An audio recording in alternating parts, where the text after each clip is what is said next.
భారతదేశంలో పనిచేస్తున్న వాళ్లకి, అలాగే వ్యాపారాలు నడుపుతున్న వాళ్లకి వాళ్ల హక్కులు, బాధ్యతలు వీటన్నిటినీ పూర్తిగా మార్చేసే ఒక పెద్ద చట్టపరమైన మార్పు వచ్చింది.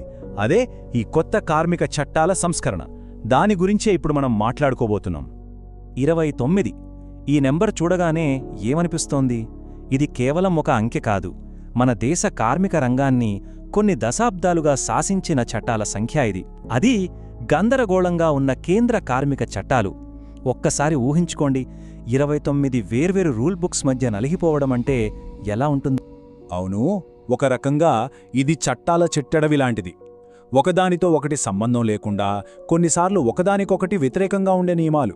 దీంతో కంపెనీలకేమో ఏం చెయ్యాలో పాల్బోదు, పనిచేసేవాళ్లకేమో అసలు తమ హక్కులేంటో కూడా సరిగ్గా తెలిసేది కాదు. పూర్తి అయోమయం అన్నమాట. సరే, ఈ చిక్కుముడిని విప్పాలి కదా.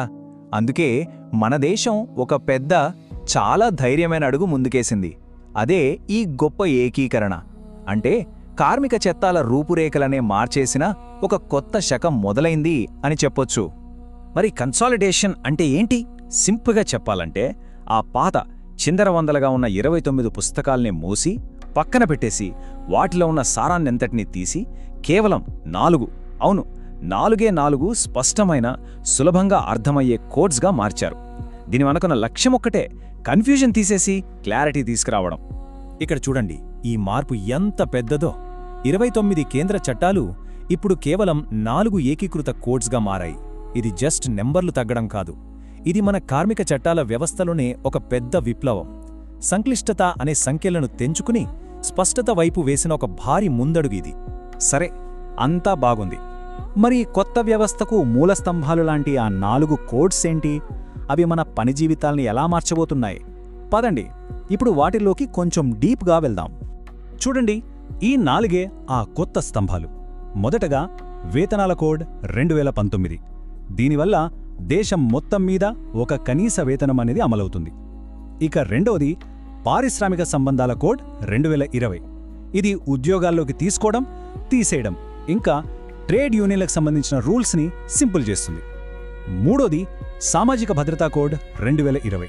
దీని స్పెషాలిటీ ఏంటంటే గిగ్ వర్కర్స్ లాంటి అసంఘటిత కార్మికులకు కూడా పీఎఫ్, ఇన్సూరెన్స్ లాంటివి వర్తించేలా చేస్తుంది. ఇక ఆఖరిది 4ది వృత్తిపరమైన భద్రత, ఆరోగ్యం అండ్ పని పరిస్థితుల OSH కోడ్. పేరునే ఉంది కదా, పనిచేసే చోట కార్మికుల సేఫ్టీ, హెల్త్ కోసం స్టాండర్డ్స్ సెట్ చేస్తుంది. సో ఆ 29 చట్టాల స్థానంలో ఇప్పుడు ఈ 4 ఉన్నాయన్నమాట. సరే, చట్టాలు మారాయి, 29 కాస్త 4 అయ్యాయి. కానీ అసలు దీని వెనకున్న పెద్ద ఉద్దేశమేంటి? ఈ మార్పులు దేశానికి, కోట్లాది మంది కార్మికులకు ఎందుకింత కీలకం? ఇప్పుడు ఆ పెద్ద చిత్రాన్ని చూద్దాం. ఈ బార్ చార్ట్ చూస్తే మనకు మొత్తం కథ ఒక్కసారిగా అర్థమైపోతుంది. లెఫ్ట్ సైడ్ చూడండి, ఆ 29 చట్టాలతో ఉన్న పాత వ్యవస్థ ఒక చిట్టడవిలా ఉంది. అదే రైట్ సైడ్ ఈ 4 కోడ్స్తో ఉన్న కొత్త వ్యవస్థ ఎంత క్లియర్గా ఉందో.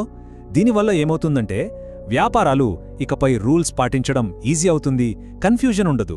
అదే టైంలో కార్మికులకు కూడా తమ హక్కులేంటో చాలా తేలిగ్గా తెలిసిపోతాయి. అవును, అంతిమంగా ఈ సంస్కరణ యొక్క ఆత్మ ఇదే. ముక్కలు ముక్కలుగా, గందరగోళంగా ఉన్న ఒక సిస్టమ్ నుంచి అన్నీ కలిసి ఉన్న ఒకే ఒక్క పటిష్టమైన వ్యవస్థ వైపు మారడం. ఇది కేవలం చట్టాల్లో మార్పు కాదు, ఇది ఆలోచన విధానంలోనే ఒక పెద్ద మార్పు. సో భారతదేశ కార్మిక రంగంలో ఒక కొత్త ప్రయాణం మొదలైంది. ఈ సరళీకృత చట్టాలు వ్యాపారాలకు కొత్త ఊపునిస్తాయా? కార్మికులకు మరింత భద్రతనిస్తాయా? ఇవన్నీ ఈ కొత్త చట్టాలను ఎలా అమలు చేస్తారన్న దానిపైనే ఆధారపడి ఉంటుంది. ఆ ఫలితాలు ఎలా ఉంటాయో చూడాలి. కాలమే సమాధానం చెప్పాలి.